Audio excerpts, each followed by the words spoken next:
Halo sahabat-sahabat EITS, apa kabar semua? Good, baik semua kan? Nah, kali ini kita akan berdiskusi tentang perekonomian Indonesia terkini dan outlook tahun 2021. Setelah diterpa badai COVID-19, kira-kira kondisi perekonomian sekarang dan tahun 2001 seperti apa? Yups, kita akan melihat ekonomi Indonesia terkini dan outlook-nya di tahun 2021. Masih ingat kan tentang beberapa indikator kinerja perekonomian? Ya, di antaranya pertumbuhan ekonomi, inflasi, pengangguran, dan ketimpangan. Kita lihat satu persatu yuk.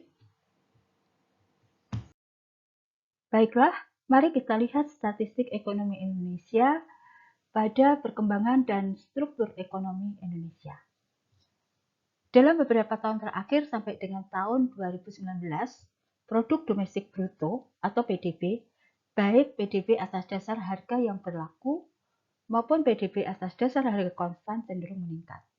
Namun, pada bulan Maret 2020, kita ketahui bahwa coronavirus disease 19 atau COVID-19 mulai menerpa.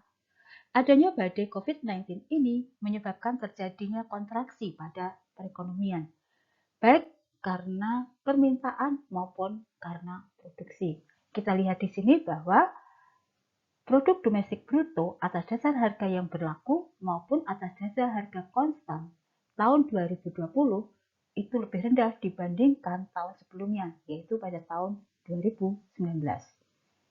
Secara detail bisa kita lihat di sini bahwa pada tahun 2019 pertumbuhan ekonomi kita masih tercatat positif sebesar 5,02. Pada tahun 2020 pertumbuhan ekonomi tercatat negatif, yaitu negatif 2,07. Mengenai sektor-sektor penyumbang terbesar terhadap perekonomian kita yang tercermin pada sumbangannya terhadap PDB masih ditempati oleh industri pengolahan dengan sumbangan sebesar 19,88%. Pada urutan kedua yaitu sektor pertanian, kehutanan, dan perikanan dengan nilai sumbangan sebesar 13,79% dan sektor perdagangan besar dan eceran sebesar 12,93%. Nah, PDB menurut penggunaannya tetap didominasi oleh pengeluaran konsumsi rumah tangga. Bahkan proporsinya meningkat dari 55,78% di tahun 2018 menjadi 57,66% di tahun 2020. Nah, bagaimana pertumbuhannya? Pada semua komponen penggunaan terjadi kontraksi, terjadi penurunan, terutama pada komponen ekspor neto, yaitu ekspor dikurangi impor. Tercatat terjadi penurunan sebesar negatif 14,71. Kira-kira apa ya penyebabnya? Bisa didiskusikan loh. Kondisi ekonomi pada indikator inflasi. Inflasi secara umum nampaknya tidak terpengaruh. Bahkan inflasi umum tahun 2020 terlaporkan hanya sebesar 1,68%.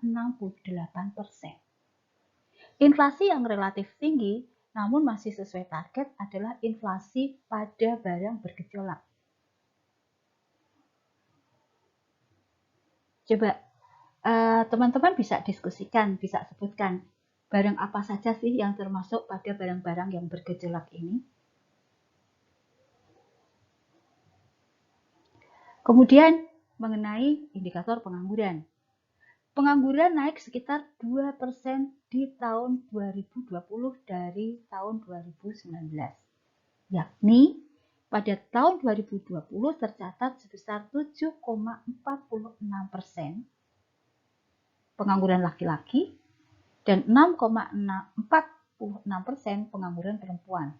Naik dari tahun sebelumnya, yaitu sebesar 5,24% dan 5,22%. Kemudian tingkat pengangguran terbuka atau TPT menurut tingkat pendidikan, bisa kita lihat di sini juga ya, bahwa tingkat pengangguran terbuka di dalam perekonomian Indonesia itu didominasi oleh mereka yang memiliki tingkat pendidikan menengah. Pada indikator kemiskinan dan ketimpangan, tingkat ketimpangan merangkak naik mendekati 10%. Nih, di sini terlihat 9,99% di tahun 2020. COVID-19 menyebabkan adanya penambahan orang miskin baru sekitar 3 juta orang.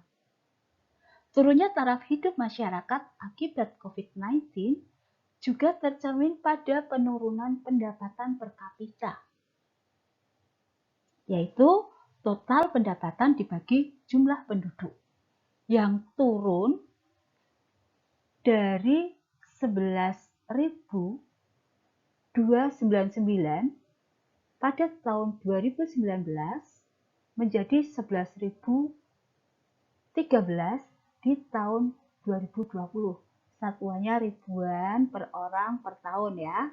Jangan lupa, jadi satuannya ribuan per orang per tahun, berarti 11.299.000 per orang per tahun pada tahun 2019 menjadi 11.013.000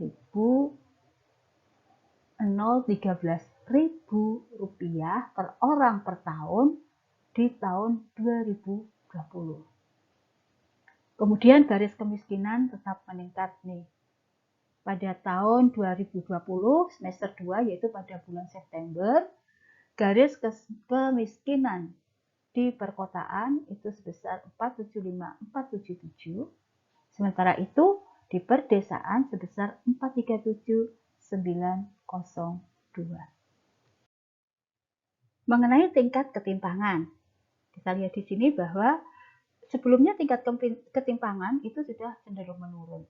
Di tahun 2018 itu tercermin pada indeks Gini sebesar 0,39, kemudian menurun di tahun 2019 sebesar 0,38, dan naik lagi nih di tahun 2020 menjadi 0,39.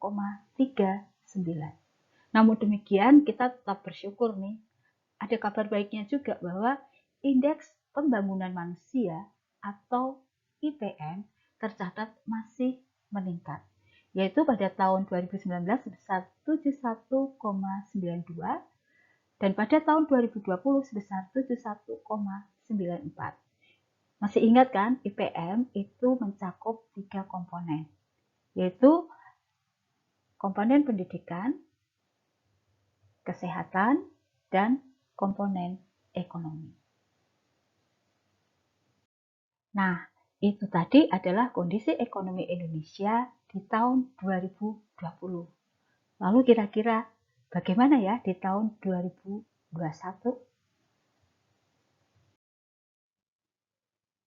Oke, kita lihat outlook ekonomi global tahun 2021. Setelah dihantam badai COVID-19 yang menyebabkan perekonomian global mengalami kontraksi, mengalami pertumbuhan negatif, pada tahun 2021 pertumbuhan ekonomi global diperkirakan positif. IMF memprediksi perekonomian global tumbuh sebesar 5,2%, OECD memprediksi pertumbuhan ekonomi global tahun 2021 sebesar 5%, sedangkan World Bank memprediksi sebesar 4,2%. Bagaimana dengan kondisi ekonomi Indonesia? Seiring dengan peningkatan pertumbuhan ekonomi secara global, maka kondisi ekonomi Indonesia pun diperkirakan akan semakin baik dengan pertumbuhan ekonomi sebesar 5,0%, kemudian tingkat inflasinya diperkirakan 3%, rupiah juga diperkirakan menguat terhadap dolar dari 14.650 rupiah per dolar pada tahun 2020 menjadi 14.600 rupiah per dolar pada tahun 2021.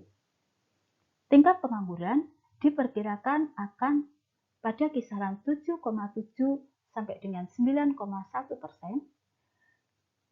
Sedangkan ketimpangan pendapatan antar kelompok masyarakat yang tercermin pada Gini rasio itu diperkirakan pada tingkat rasio 0,377 sampai dengan 0,379, sedangkan tingkat kemiskinan itu diperkirakan antara 9,2 sampai dengan 9,7%.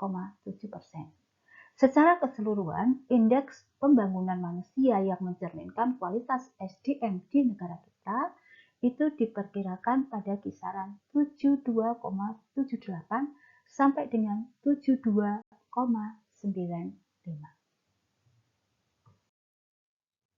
Demikianlah teman-teman diskusi kita mengenai kondisi ekonomi terkini dan outlook 2021. Semoga bermanfaat dan kita ketemu pada topik yang lain. Ciao, salam sehat.